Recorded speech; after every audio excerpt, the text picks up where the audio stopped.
My once happy married life fell apart quickly. After 2 years of marriage, my feelings for my husband, John, remained strong.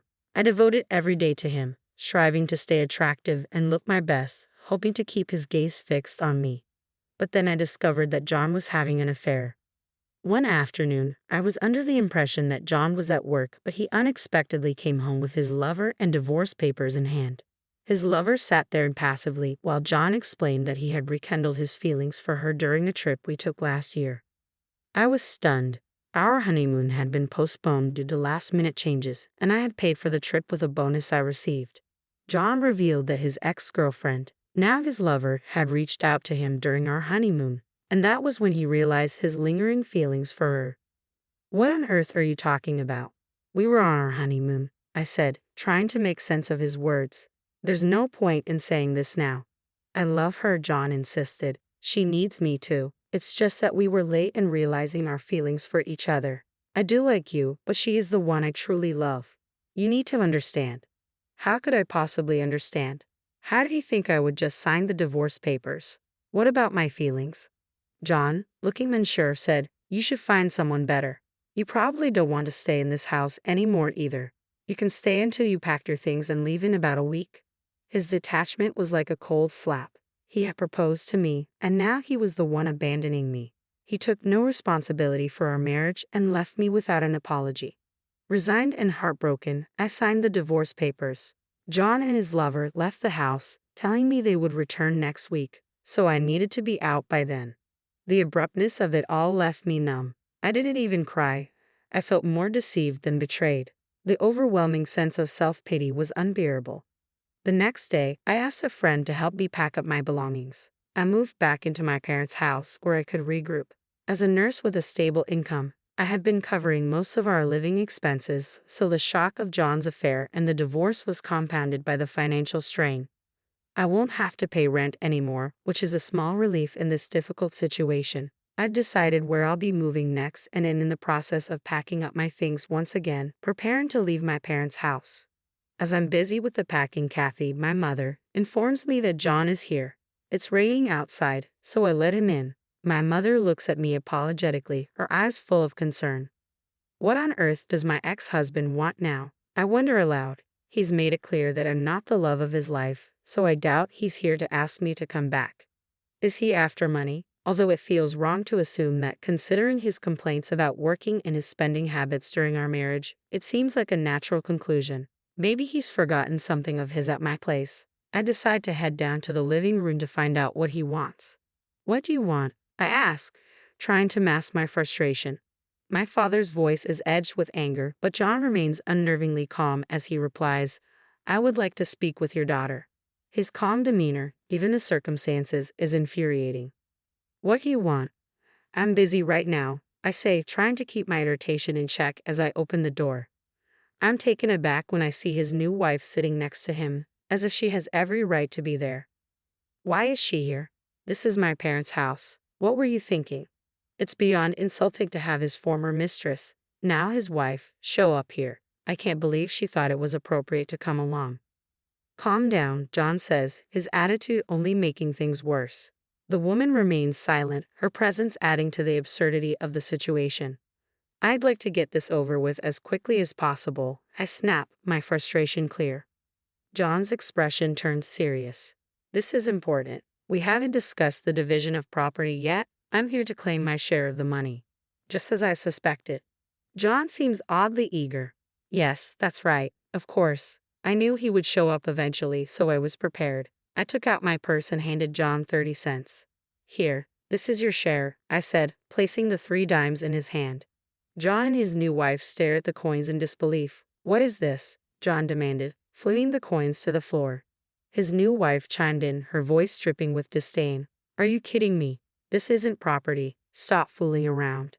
Both of them were red-faced with anger. I watched calmly, knowing that these coins were all that remained of my savings. John's eyes narrowed. "This isn't right. You know there's more. You had $200,000. I want my $100,000 now." He waved his hands in frustration, while his wife nodded in agreement. I stared at them, unmoved by their demands. "You're the one who said you wanted this over quickly. So take the money and leave." I said. John's reaction was explosive. He started screaming and throwing things around the room, revealing the side of him I hadn't seen before. His behavior showed me his true colors, and I was relieved to have left him. The noise and commotion attracted my dad, who had been out of the room, and my brother, who had just arrived home. My dad, though initially frozen by the chaos, quickly stepped in. He grabbed John, restraining him and preventing him from causing any more damage. I quickly filled my brother, a lawyer, in on the situation. Given his knowledge of the divorce, he grasped the scenario immediately. John's new wife overheard our conversation and realizing John was dealing with a lawyer, she exclaimed, "I didn't know your ex-wife had a lawyer in the family." Her eyes widened in shock as she shouted at John. I was perplexed by their relentless pursuit of money. Even though I had no desire to engage with John, I decided to ask him, "Why do you need the money so desperately? You divorced me for this woman, claiming she was your dream.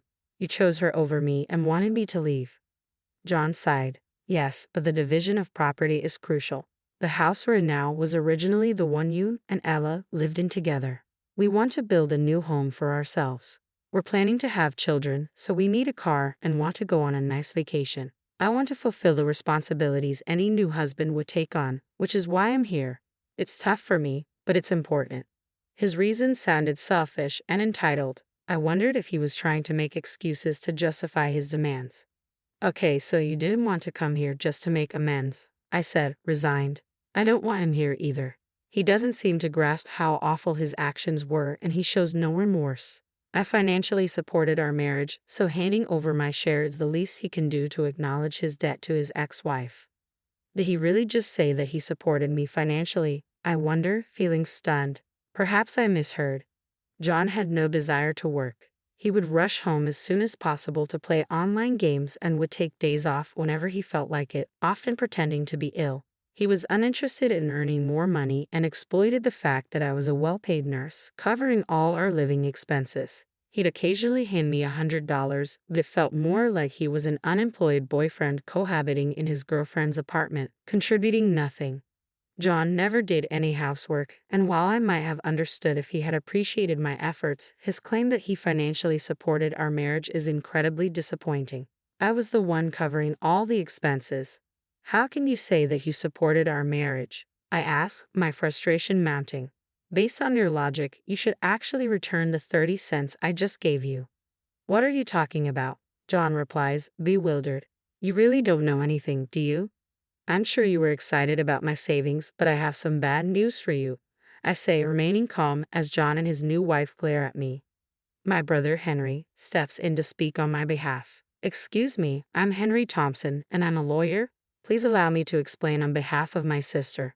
Henry continues, "Only the savings accumulated during the marriage are subject to division. Any money saved before the marriage is considered personal property.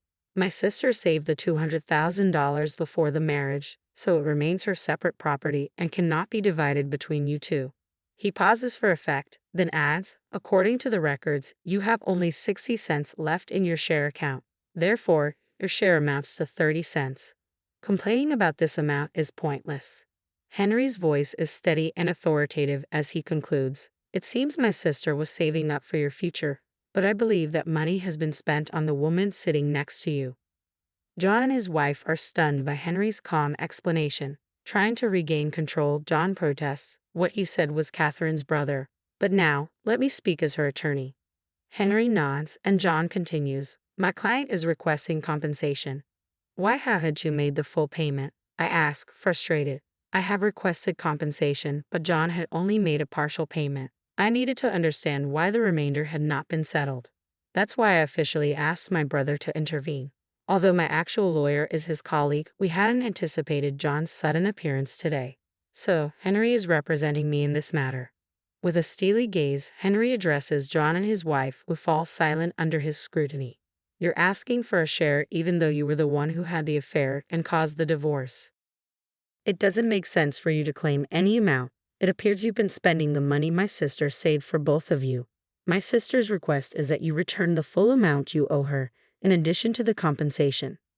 John's wife protests, "That's impossible." She tries to calm him down as he stands up and kicks the table, visibly enraged. We can't continue this. Let's stop. Henry remains unyielding, mentioning the possibility of going to court. At this point, John seems to give up and begins to speak honestly. After the divorce, I was fired from my job, John confesses. My wife is unemployed too, and we've been borrowing money to get by. We've accumulated so much debt that we can't afford the compensation. When we were desperate for a solution, we thought about your savings, hoping you might give us half if we brought up property division. I am stunned into silence when John and his wife suddenly change their attitude and beg for my help. My brother shakes his head subtly, signaling that I shouldn't listen to them. I feel no sympathy for their pleas and firmly tell them they still owe me the compensation and the savings. I then ask my brother and father to see them out. The past few hours have felt like a whirlwind.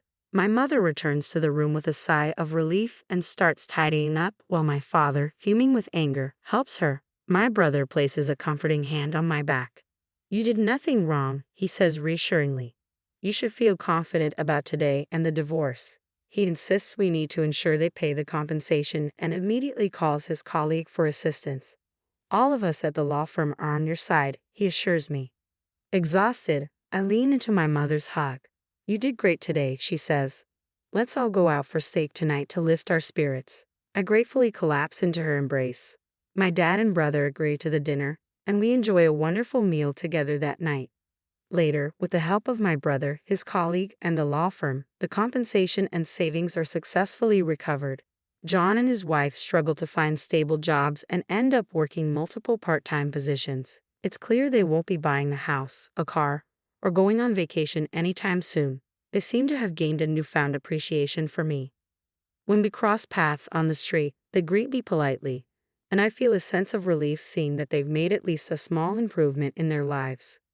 As for me, I am now in a steady relationship with the attorney who handled my case. Henry is thrilled, saying this man is perfect for me. 1 year after the divorce, I plan to introduce my new boyfriend to my parents, confident they will be happy for me. Reflecting on the past, I realize that while I didn't fully understand my ex-husband's claim about the love of his life, I now feel that maybe this new man truly